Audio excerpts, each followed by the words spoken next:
Aloha, y'all. It is August 1st, rabbit, the first of the month, August 1st. It is Friday, Freya's Day, named after Freya or Frigg, the Nordic Venus equivalent, essentially. It is also a Venus ruled day, esoterically Fridays. Sun is in Leo, the moon is in Scorpio, Mercury retrograde is conjunct the sun by a degree. There's a whole lot of astrology going on, but we don't have to reference everything. We are in the cauldron of bubbles and transmutation, though. You probably feel it. So the cards I pulled for the day, ironically, the same card twice. Two different decks, who'd have thunk? Page of Cups. This is the Princess of Cups. Same idea. And then the Page of Cups clarifier. And the fairy who was kissed by the pixies for the fairy card. So we'll talk about that. All right, if you're a water sign, you are a cup. It's about the emotions and flow and dreaming, art, kind of sexual liberation in a flowy way. And this is on page, it's the airy part of water, the playful part of emotions, right? The naive, at worst, part of dreaming. Sensitive and creative, open to psychic transmissions, a unique perspective, dreamer. On page 76, the Princess of Cups, I offer you artistic beauty. A gentle, delicate being, the Princess of Cups is finely tuned to the watery world of emotions. Perhaps naively she wants to believe that a utopia is possible, a world that is abundant with love, light, and peace. North Node and Pisces. Oh, everything, heaven on earth. When she discovers the world can be a dark and deadly realm, the shock reverberates deeply into the core of her being until it's almost unbearable. Neptune and Saturn conjunct retrograding in Aries. Pluto in Scorpio. Pluto in Aquarius, retrograde trining Uranus and Gemini. The moon in Scorpio. Like, we get the wake-up call where it's like, oh, there's shadows. Oh, there's death. Oh my gosh, it's not all cracked up to be. It can make it unbearable because we're sensitive. Jupiter and Venus in Cancer.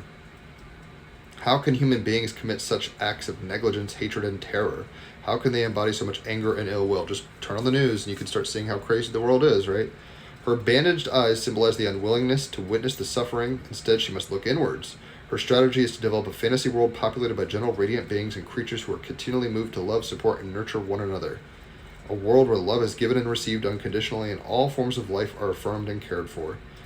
As a child of the spirit world, where everything is evolving to its purest potential, she is able to commune with this vast domain of knowledge and accumulated karmic wisdom that, for the most, remains unconscious.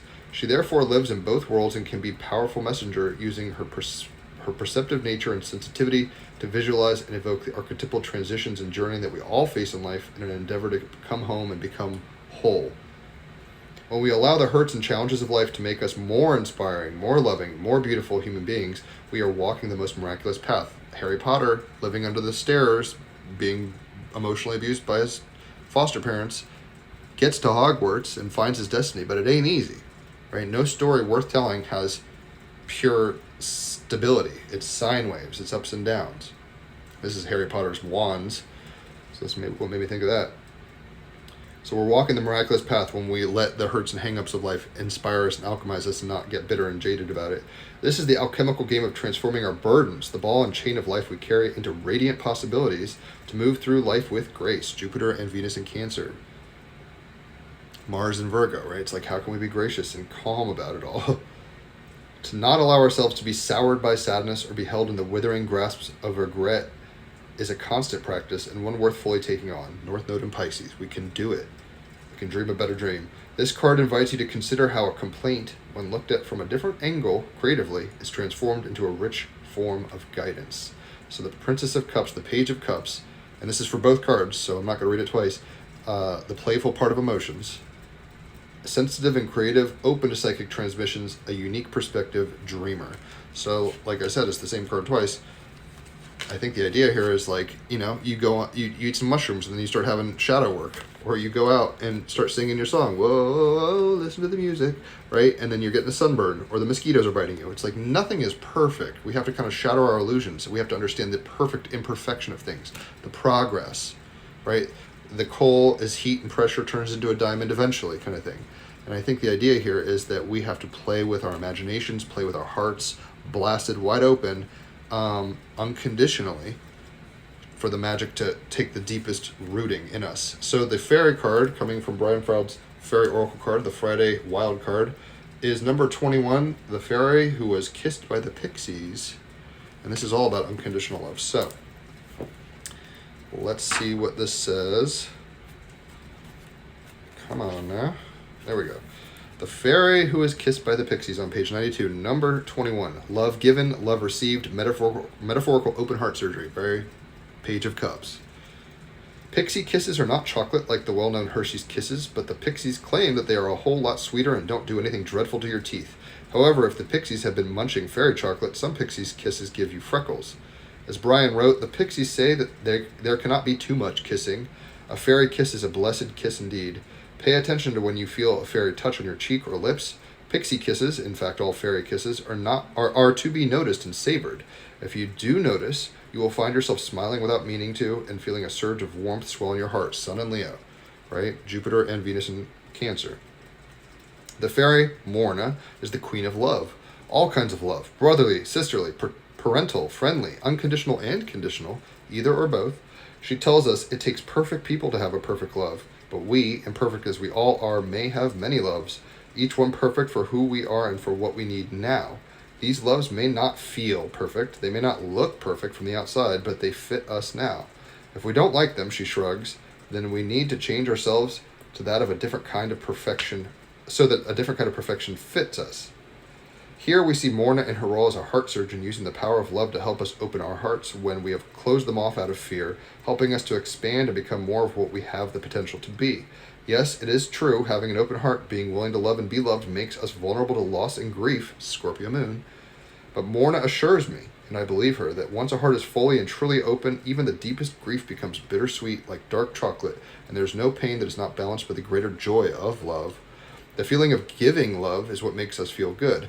What keeps us from enjoying it fully is our desire to own others and to have them constantly prove our importance to them. Such proof is impossible. However, this kind of conditional and self-limited love is part of how we learn about real love. If you ever hear yourself asking, "Do you really love me?" or saying, "I don't think you really love me," then you know that the love you are giving to the other is conditional and limited. Morna would like to help us learn to love others without conditions, and she would also like us to learn to love while still staying properly centered within ourselves, Mars and Virgo. It is important for us not to lose ourselves in others and let their desires become ours while losing sight of what we need for fulfillment in our own lives. In the long run, or even the not so very long run, that never works out. We only think we know what others want and need, and sooner or later we get it disastrously wrong, usually by thinking we know what they ought to need. We are all learning about love, and in the process of learning, we all act as teachers for each other. Ram Dass said, "The karma of relationship is the hardest karma there is."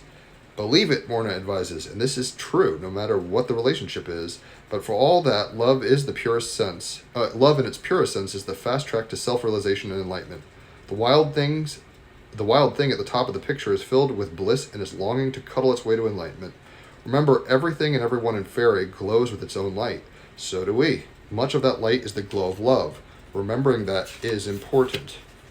Opening our hearts more widely to giving and receiving of love evokes the well-kissed fairy within. It says, what can I say here? Love, sweet love, accept it, burnish it up, add to it, pass it on. The presence of the fairy who is kissed by the pixies suggests giving and receiving love and intimacy in any of a wide variety of relationships. She gives notice that this is a time to open and heal our hearts. Different aspects of life may well be flowing happily together, healing separations and hurts from the past. Chiron retrograding now in Aries.